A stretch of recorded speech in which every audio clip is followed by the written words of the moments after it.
Good afternoon, everyone. My name is Ed Bartholome, and I serve as the Chief of the Consumer and Governmental Affairs Bureau here at the Federal Communications Commission. CGB serves as the public face of the Commission through outreach and education, in addition to developing and implementing consumer and disability access policies. We're home to the Disability Rights Office and thrilled to once again be hosting the Chairman's Awards for Advancement in Accessibility. It's a particular honor for us to confer awards on the eve of the 35th anniversary of the Americans with Disabilities Act. And we greatly appreciate having you here to celebrate both our honorees and the ADA this afternoon. To kick us off, I'd like to introduce Susie Rosen-Singleton, Chief of the Disability Rights Office in CGB, to provide background on the Chairman's AAA and what brings us here today. Susie?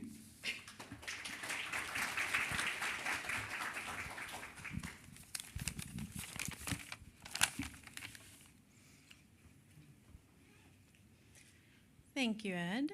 Thank you, everyone. So wonderful to see all of you here with us today. As Ed mentioned, I'm Susie Rosen-Singleton. I am the Division Chief of the Disability Rights Office.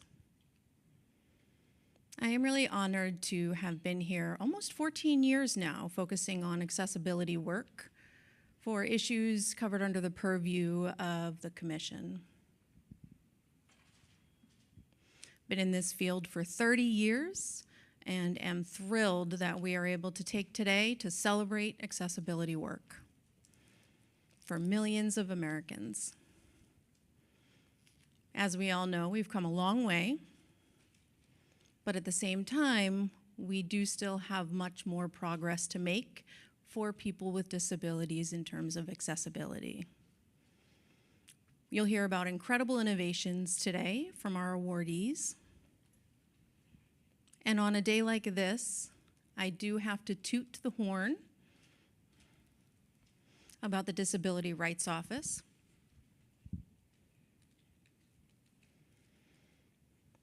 DRO focuses on disabilities. We are essentially the hub for accessibility. We work very closely with all bureaus and offices across the Commission to ensure that accessibility is ensured for modern communications, emergency communications, and video programming. For more information about DRO, the Disability Rights Office, we have a table in the back of the room on my left with materials and pamphlets to share. Will Shell is currently seated there. Please feel free to stop by, pick up materials. For those of us watching online, please visit us at fcc.gov/accessibility or email us at dro@fcc.gov.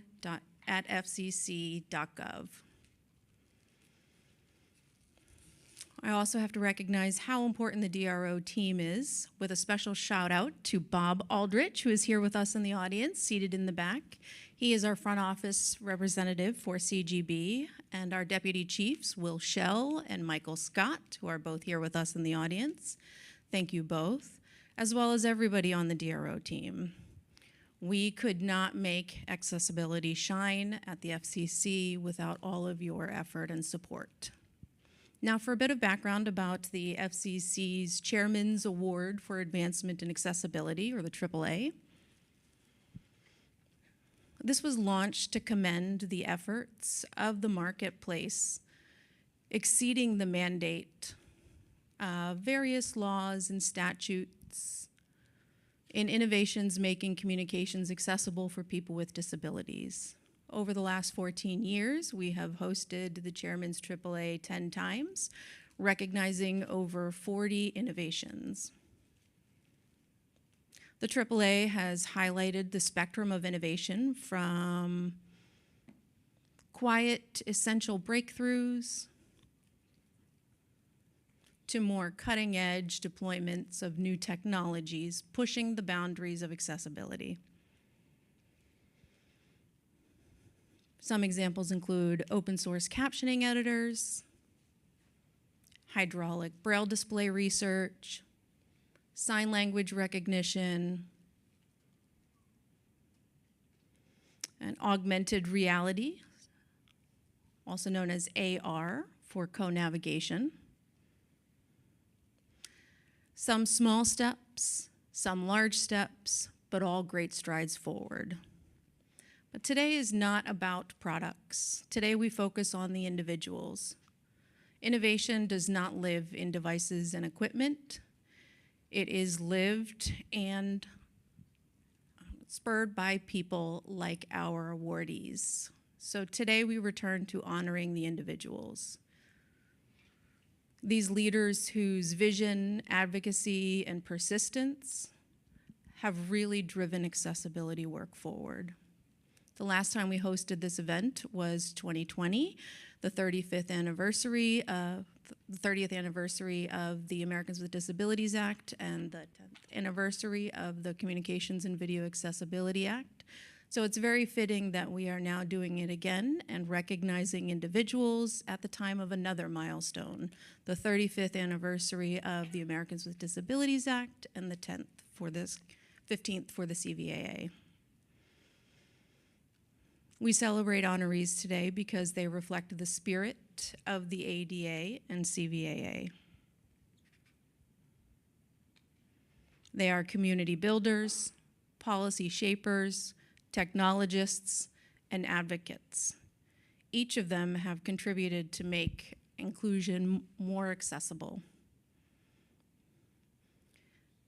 We are even more appreciative of this opportunity to celebrate your accomplishments today in the areas we recognize during this ceremony. It's now my pleasure to introduce someone whose leadership continues to strengthen the Commission's steadfast commitment to accessibility. Please welcome Chairman Brendan Carr.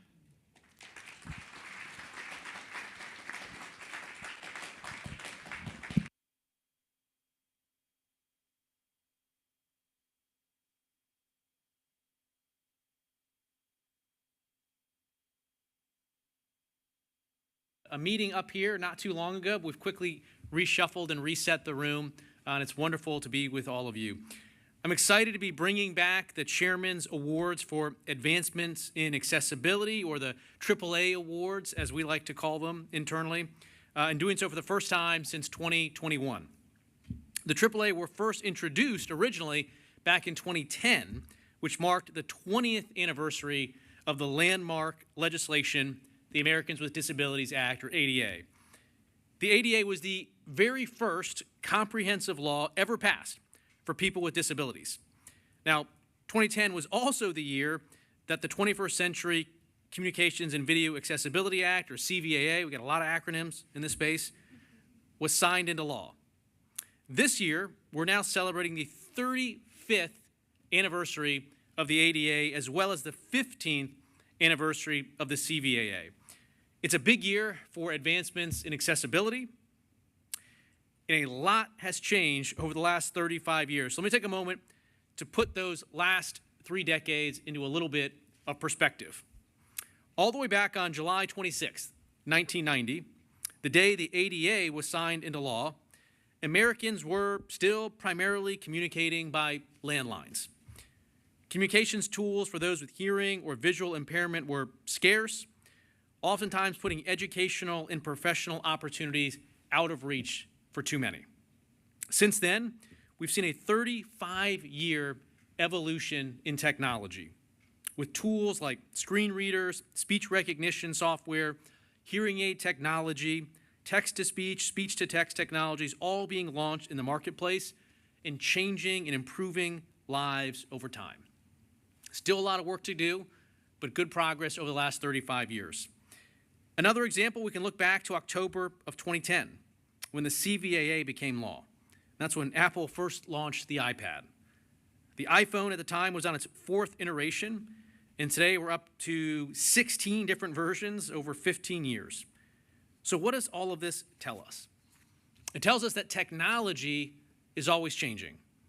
And what the ADA and the CVAA call upon the FCC to do is to stay cognizant of those changes of technology and make sure that the goals and the purposes of that legislation continues through to today. And for the FCC's part, the Communications Act of 1934 also tasks us with ensuring that telecom service is accessible to and usable by individuals with disabilities. I'm grateful that throughout the years, the FCC has been able to play a key role in the advancement of accessibility. But our work is improved and more impactful when we work with advocates, with industry leaders, with educators and researchers and next generation leaders who come to us with real, everyday issues that impede Americans with disabilities access and use of telecom services. That's why this year the AAA will honor individuals who have made lasting and impactful contributions to the advancements of accessible communications and services in the fields of policy, advocacy, research, and design. The honorees' contributions mean that all Americans can get access to and use rapid, efficient, nationwide communications services. Advocates and generational leaders ensure the ADA and the CVA 20 years later became law. As technology has progressed, creative and innovative thinking has ensured that the principles of those laws continue to meet the technological moment. We've had a series of great nominees for the AAA this year, and I think that speaks volume to the amazing work that's going on in this space, to see how many people, both in the public and the private sectors, are doing great work in the accessibility sector. The honorees we recognize today have improved the lives of Americans with disabilities.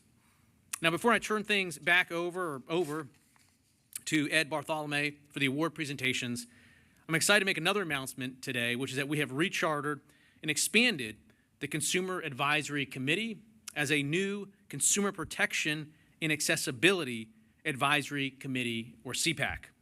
The CPAC will have expanded functions and duties, including exploring various disability issues and ways in which the FCC can ensure that its rules and programs reflect the technological realities of today.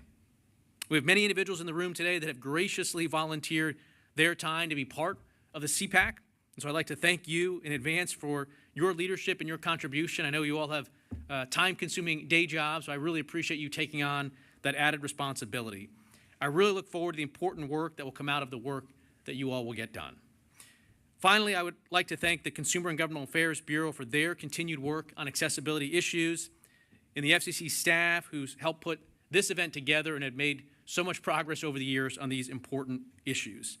Thanks again for the opportunity to be with you today. I look forward to talking with many of you at the end of this ceremony, and I'd like to bring Ed back up right now, and I think we can get right into what you all came for, which is the award presentations. Thanks.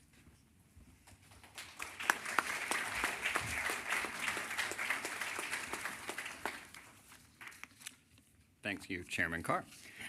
Delighted to move us into the main event, recognizing this year's honorees. At this historic anniversary of the ADA, we have a remarkable opportunity to consider the leaps and bounds we have made in access for people with disabilities over the last 35 years.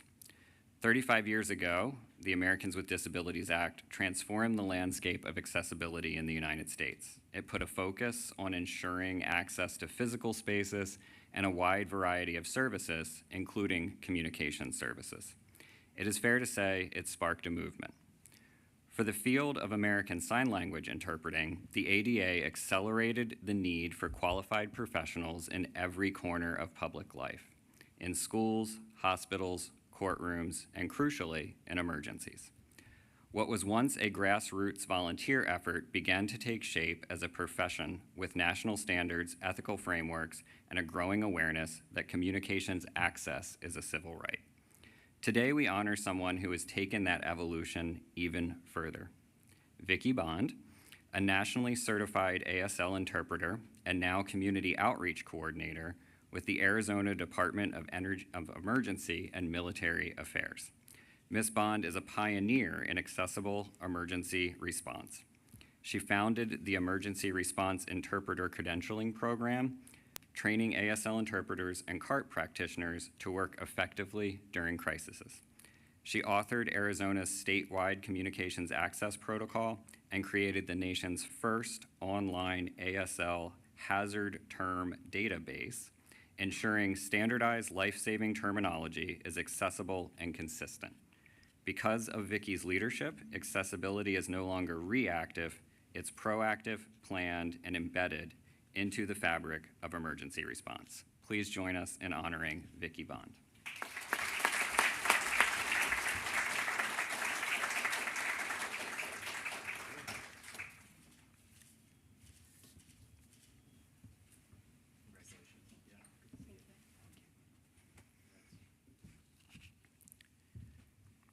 In 1990, accessibility and communication meant TTYs for relay and bulky closed captioning decoder boxes. I think we may even have some of those types of technology out in the display cases in the lobby. The ADA laid the foundation, but the technologies that would transform how we connect, like digital networks, smartphones, and video conferencing, were still on the horizon. Today, we have video relay, real-time captioning on mobile devices, and streaming platforms with built-in accessibility features. This transformation didn't occur by accident. It happened because of the work and leadership of talented engineers and researchers like Dr. Christian Vogler.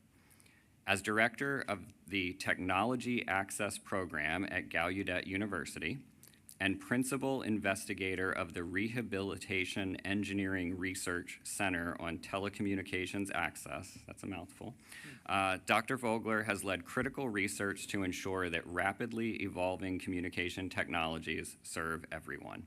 His work has guided national standards and helped shape FCC policy, all while educating the next generation of engineers who will navigate the next wave of technological innovation and help ensure its access from the start. He has served on the FCC's CISRIC and DAC, along with more working groups than we can probably name. He brings technical acumen to real-world policy discussions in a way that makes meaningful, tangible advances for access for people with disabilities. Please join us in honoring Dr. Christian Vogler.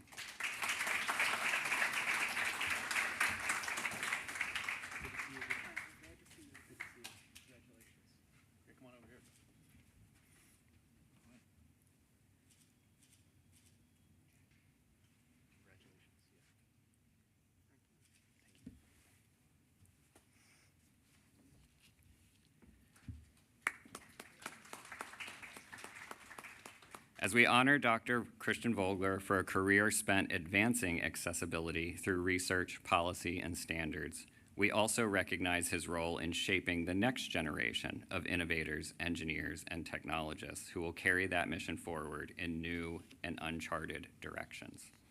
Nicholas Kelly is part of the next generation. A deaf technologist and graduate of the Rochester Institute of Technology, Nicholas is the co-founder and chief product officer at SignSpeak, where he is developing real-time, bi-directional automatic translation between American Sign Language and English using artificial intelligence. 35 years ago, that kind of technology belonged to science fiction. But today, Nicholas is helping make it real by combining cutting-edge machine learning with lived experience to push the boundaries of communications access. His work on human-computer interaction has earned recognition in the field and represents a paradigm shift for deaf ASL users. Please join us in honoring Nicholas Kelly.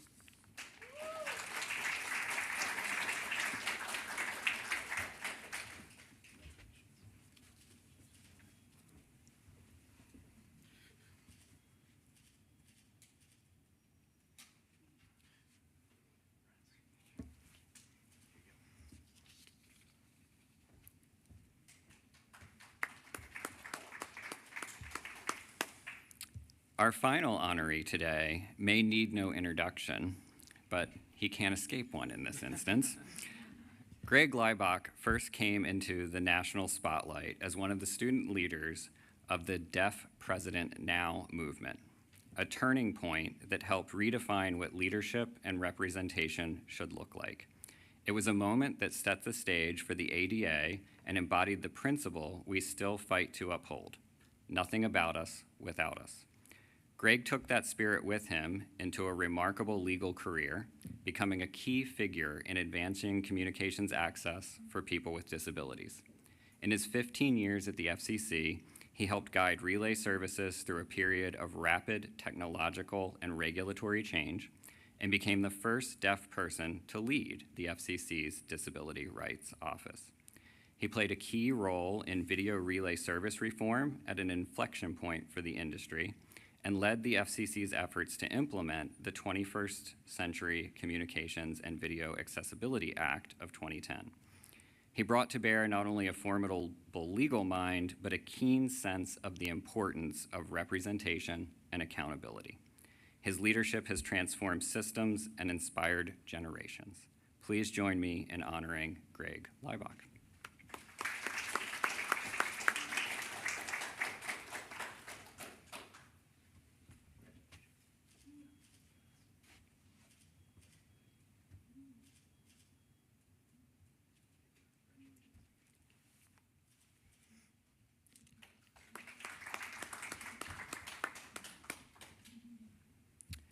As we end today's ceremony, I want to thank you all for being part of this meaningful celebration.